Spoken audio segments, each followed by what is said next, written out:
ముగింపుకు వచ్చినాం కదా దాన్ని లాస్ట్లో ఉన్న కనీసం వేదికను అలంకరించిన పెద్దలు మిత్రులు అందరికీ నమస్కారాలు. మనం చక్కగా ముగింపు దశకు చేరుకున్నాం. ప్రతిపాదిత ఎజెండాను పూర్తి చేసుకొని చాలా విషయాలు అందరు మిత్రులు చెప్పారు. నేను దాన్ని చరిత్రం చేయదలుచుకోలేదు. ఈరోజు మన ప్లీనరీలో హైలైటు తెలంగాణ రైతే రాజు. దానికి సంబంధించి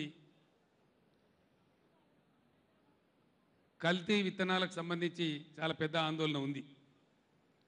నేను ఒకటే మాట మనవి చేస్తా ఉన్నా, ఖచ్చితంగా తెలంగాణ రైతులు బాగుపడాలి, వ్యవసాయం బాగుపడాలి. కాబట్టి ఈ కల్తీ విత్తనాలు చేసే వాళ్ళు నేను తీవ్రమైన హెచ్చరిక ఈ వేదిక నుంచి చేస్తా ఉన్నా. షార్ట్ పీరియడ్లోనే ఇంకా అసెంబ్లీ ప్రోరోగ్ చేయలేదు. మళ్ళీ 4-5 రోజుల్లో 5-6 రోజుల్లో లేదా మన వరంగల్ సభ అయిపోయిన తర్వాత శాసనసభ పిలిచి కల్తీ విత్తనాలు ఎవరైతే అమ్మి రైతులను ఇబ్బంది పెడతారో వాళ్ళ మీద ఉక్కు పాదం మోపుతాం, చాలా కఠినమైన చర్యలు తీసుకుంటామని చెప్పి ఈ సందర్భంగా తెలియజేస్తా ఉన్నా. వాళ్ళే కల్తీ విత్తనం అమ్మిన వాళ్ళే రైతు ఎంత నష్టపోయిండో అంత డబ్బు ఆ కంపెనీ చెల్లించే విధంగా చట్టం కూడా తీసుకొని వస్తాం.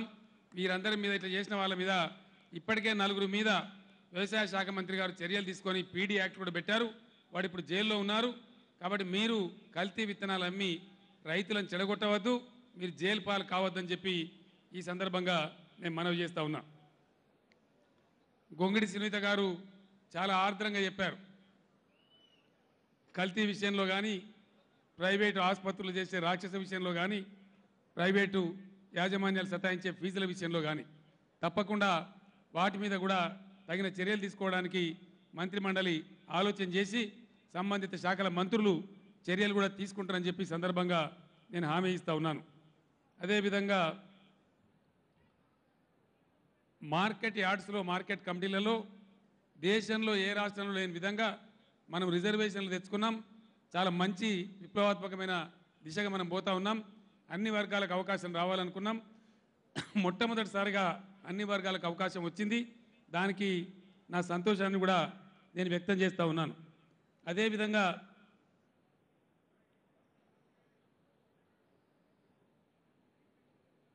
మన ఎస్సీ ఎస్టీ వర్గాలకు సంబంధించినటువంటి ఆడపిల్లలు ఇంటర్మీడియట్ వరకు చదువుకుంటూ ఉన్నారు.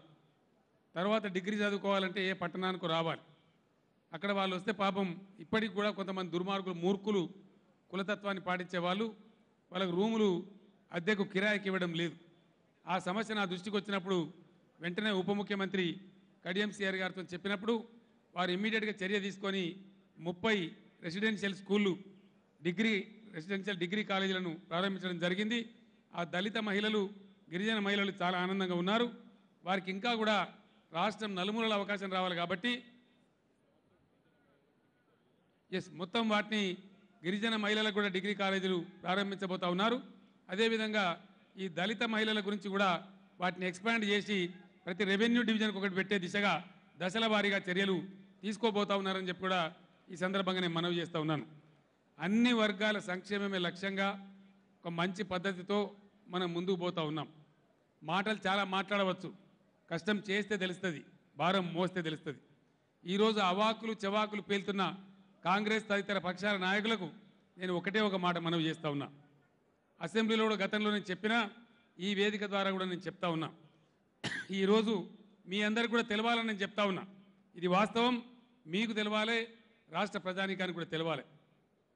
గత తెలుగుదేశం కాంగ్రెస్ హయాంలో మొత్తం రాజకీయ నాయకత్వమే దోపిడీలో వాటా పంచుకునేది, అడ్డగోలు వ్యవహారం చేసేది, రాష్ట్ర ఖజానాకు రావాల్సిన ఆదాయం రాకుండా గండి కొట్టేది. అనేక విషయాలలో ఇప్పుడు చాలా ఇంప్రూవ్ చేస్తూ ఉన్నాం. మచ్చుకు ఒక ఉదాహరణ నేను మనవి చేస్తూ ఉన్నా. ఇసుక వ్యాపారం కాంగ్రెస్ హయాంలో విచ్చలవిడిగా ఉండేది. ఇసుక విషయంలో రాష్ట్రానికి ఆదాయం రావాలి. ఆ ఆదాయం కాంగ్రెస్ ప్రభుత్వం ప్రారంభమైనప్పుడు 20-22 కోట్లు ఉండేది. అది నెక్స్ట్ ఇయర్కు 10 కోట్లకు పోయింది. ఆ తదనంతరం 5 కోట్లకు పోయింది. చివరికి కాంగ్రెస్ పాలన ముగిసే నాటికి 5 లక్షలకు పోయింది. 20 కోట్లున్న ఆదాయం 40 కోట్లు కావాల్సింది 5 లక్షల రూపాయలకు పడిపోయింది. అంటే ఎంత అవినీతి జరిగిందో, ప్రభుత్వాలు ఎట్లా ప్రోత్సహించినాయో దీన్ని బట్టి మనం అర్థం చేసుకోవచ్చు. కానీ ఈనాడు టీఆర్ఎస్ ప్రభుత్వం హయాంలో ఈ ఇసుక పాలసీ బ్రహ్మాండంగా తయారు చేస్తే గత సంవత్సరం రాష్ట్ర ఖజానాకు 370 కోట్ల రూపాయలు రావడం జరిగింది. ఈ సంవత్సరం 431 కోట్లు, 460 కోట్లు రాష్ట్ర ఖజానాకు ఆదాయం రావడం జరిగింది. అంటే 5 లక్షల నుంచి వచ్చేటువంటి ఇసుక ఆదాయాన్ని 460 కోట్లకు ఈ ప్రభుత్వం తీసుకొని పోయిందంటే ఇవాళ చిత్తశుద్ధి ఏందో, ఇవాళ పనిచేసే విధానం ఏందో అర్థం చేసుకోవాలని చెప్పి నేను కోరుతా ఉన్నాను. అదే పద్ధతిలో ఈరోజు నేను మంత్రివర్గ సభ్యులందరిని అభినందిస్తూ ఉన్నా, మా పార్లమెంట్ సభ్యులను అభినందిస్తూ ఉన్నా, మా యొక్క శాసనసభ్యులను అభినందిస్తూ ఉన్నా, మా కార్యకర్తలను కూడా అభినందిస్తూ ఉన్నా. మేము ఈరోజు టీఆర్ఎస్ పార్టీ ఒక ఉద్యమ స్ఫూర్తితో ఉండే పార్టీ కాబట్టి కడుపు కట్టుకొని నోరు కట్టుకొని అవినీతి రహితంగా మేము పనిచేస్తూ ఉన్నాం. అవినీతి మీద యుద్ధం చేస్తూ ఉన్నాం. మేము మీలాగా స్వార్థానికి పోవడం లేదు. మీ ఇష్టం వచ్చిన అవాకులు చెబాకులు వెళ్తే ఇప్పటిదాకా సహించినాం. కానీ ప్రభుత్వ పరంగా అనవసరమైన ఆరోపణలు చేస్తే ఈ కాడి నుంచి నేను మంత్రులందరూ కూడా మనవి చేస్తూ ఉన్నా, ఏ డిపార్ట్మెంట్ మీద ఆరోపణ చేసినా వెంటనే కేసులు ఫైల్ చేయవలసిందిగా, రుజువు చేసే బాధ్యత వాళ్ళ మీద పెట్టాల్సిందిగా నేను గౌరవ మంత్రివర్యులకు కూడా మనవి చేస్తూ ఉన్నా.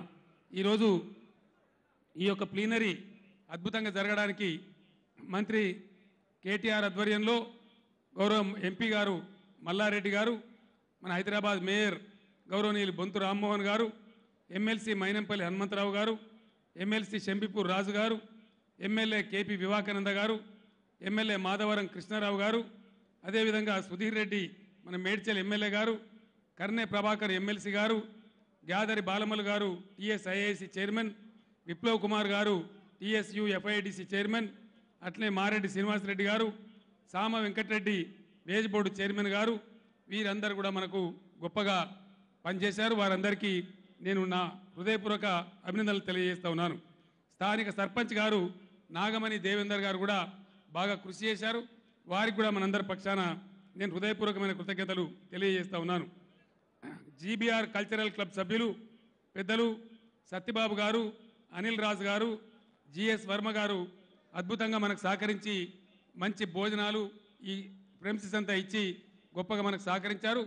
వారందరికీ కూడా నేను మనందరి పక్షాన టీఆర్ఎస్ పార్టీ పక్షాన ధన్యవాదాలు తెలియజేస్తూ ఉన్నాను.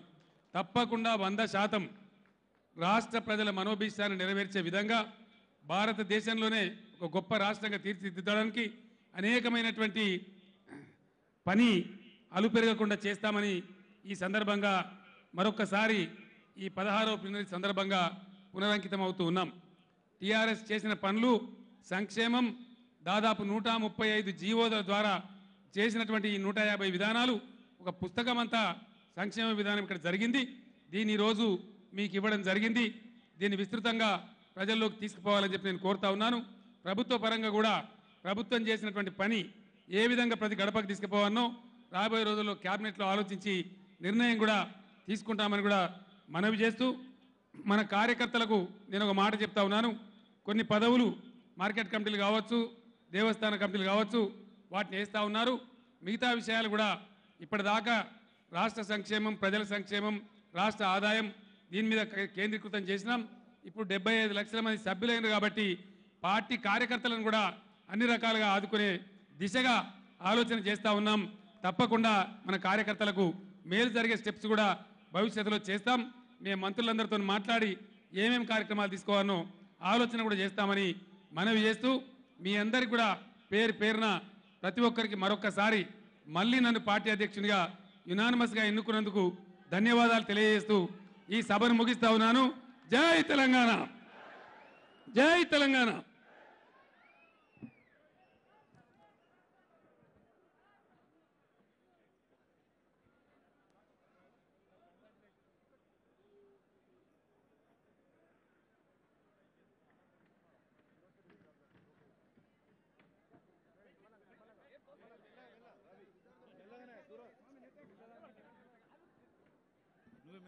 యూనివర్సిటీ విద్యార్థులు మరి పెద్దల్ని కేసీఆర్ గారిని అభినందిస్తున్నారు.